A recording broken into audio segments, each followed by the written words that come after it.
Let's talk about owning crypto. It's this wild idea that offers you total financial freedom, the chance to literally be your own bank. But, and this is a huge but, that freedom comes with a massive responsibility. One that, if you get it wrong, can have consequences that are totally permanent. And the scale of those consequences, well, it can be absolutely mind-boggling. Just look at this number, $500 million. Let that sink in for a second. This isn't just some abstract figure. It's a real-life, modern-day treasure chest that was locked up and lost forever. You see, when banking heir Matthew Mellon died, his $500 million crypto fortune didn't go into probate. It didn't go to his family. It just vanished. Why? Because he was the only person on Earth who held the private keys. Without those keys, that fortune is just sitting on the blockchain. Everyone can see it, but nobody can ever touch it. His story really cuts to the heart of what crypto ownership is all about. And it forces us to ask this really fundamental question.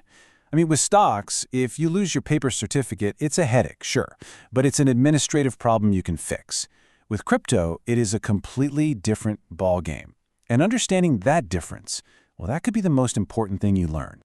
This brings us to what I call the ownership illusion. You know, buying crypto on an app feels so simple, right? Just like buying a stock. But what it actually means to own it, that's a radically different thing. So here's the core of it, side by side. Your stock ownership, it's just an entry in a company's big database. Losing the proof is a solvable paperwork problem. Bitcoin ownership, on the other hand, is proven by a secret digital key. If you lose that key, it's not a paperwork problem, it's an irreversible cryptographic event. The very same math that keeps your coins safe is what makes losing them permanent. There's no undo button. Okay, so if the keys are literally everything, then managing them is the most critical choice a crypto owner has to make. So, do you hold them yourself, or do you trust someone else, a custodian, to do it for you? First, let's be super clear. A private key is not just a password. A password might protect the front door to your banking app. Your private key is the key to the entire kingdom. It's this long, secret number that gives anyone who possesses it total, absolute control of your funds on the blockchain. And this idea is perfectly captured in the most famous saying in all of crypto: not your keys, not your coins. It's simple. If some other company or service is holding your keys for you, you're trusting them completely. You don't truly have direct ownership in the way this whole technology was designed. So a custodial wallet is when you let someone else, usually a big exchange, hold your keys. The big upside here is convenience. It feels just like a normal bank app. And yeah, you can reset your password if you forget it. The trade-off? You're trusting that exchange with everything, trusting them to be secure, to stay in business, and to always let you access your money. The alternative is a non-custodial wallet, which is also called self-custody, and this is where you are in full control of that private key.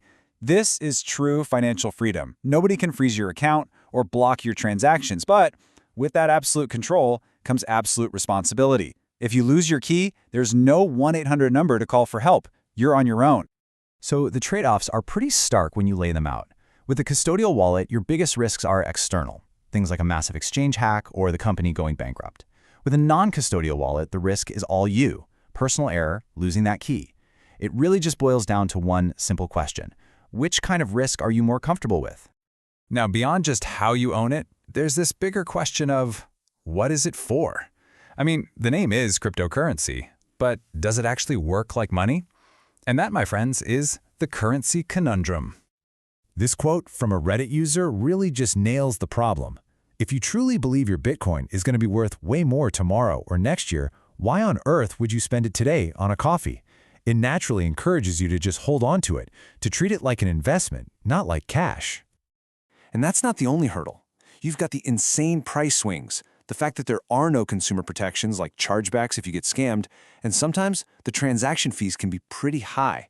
So for now, it seems like most people treat crypto less like digital cash and more like digital gold, a really speculative thing to invest in. So let's say you've heard all that, and you're still drawn to this idea of true ownership, of being your own bank. How do you actually do it safely? Let's walk through the practical steps. It might sound super technical, but it really breaks down into 3 key steps. First, you gotta protect the front door. That means using a password manager to create crazy long, unique passwords. Second, Add another lock with two-factor authentication. And please, use an authenticator app, not SMS texts, which can be hijacked. And third, the most important step of all, you need a rock-solid backup strategy. Okay, listen up, because I cannot stress this enough. When you set up a non-custodial wallet, you'll get a list of 12 or 24 words. That is your seed phrase. It's your master key. It can restore your entire wallet on any device in the world. You have to write it down and store it offline. Never, ever, ever take a picture of it or save it in a file online. Engrave it on a piece of metal, put it in a safe deposit box, treat it like it's a priceless diamond. Because it is. This phrase is your only lifeline. All right, so you've secured your crypto for yourself. You're set. But what about for your family? What happens when you're not around? We're now at crypto's final frontier, inheritance. And this is where that story about Matthew Mellon comes right back around. This is the ultimate challenge of self-custody, right? The exact same incredible security that protects your assets from the entire world can also lock out your own family forever. So how in the world do you solve for that? Well, on the legal side, you've got a few choices. You can name a beneficiary on some exchanges, but that's still pretty rare. A will is absolutely essential for saying who legally gets the assets, but it doesn't solve that technical problem of how they access them. Really, the most powerful tool you have is a trust. A trust lets you skip the whole probate court process and allows you to give a trustee very specific instructions on how to handle everything. But remember, the legal documents are only half the battle. A will can say your kids get your Bitcoin, but it can't magically tell them your secret seed phrase. A truly complete plan has to bridge that gap between the legal ownership and the technical access. And the best solution for this is what people call an inheritance protocol.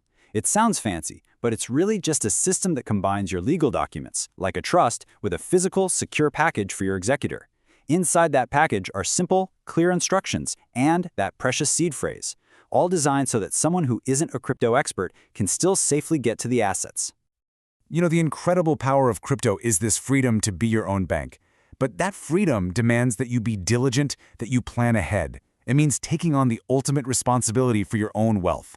Not just for you today, but for the future as well. So, we've walked through it all. The crazy risks of losing your keys, the critical choices you have to make between wallets, and the steps to secure your assets for yourself and even for your family. You have the map. The only question left is the one you have to ask yourself. Are you truly prepared to be your own bank?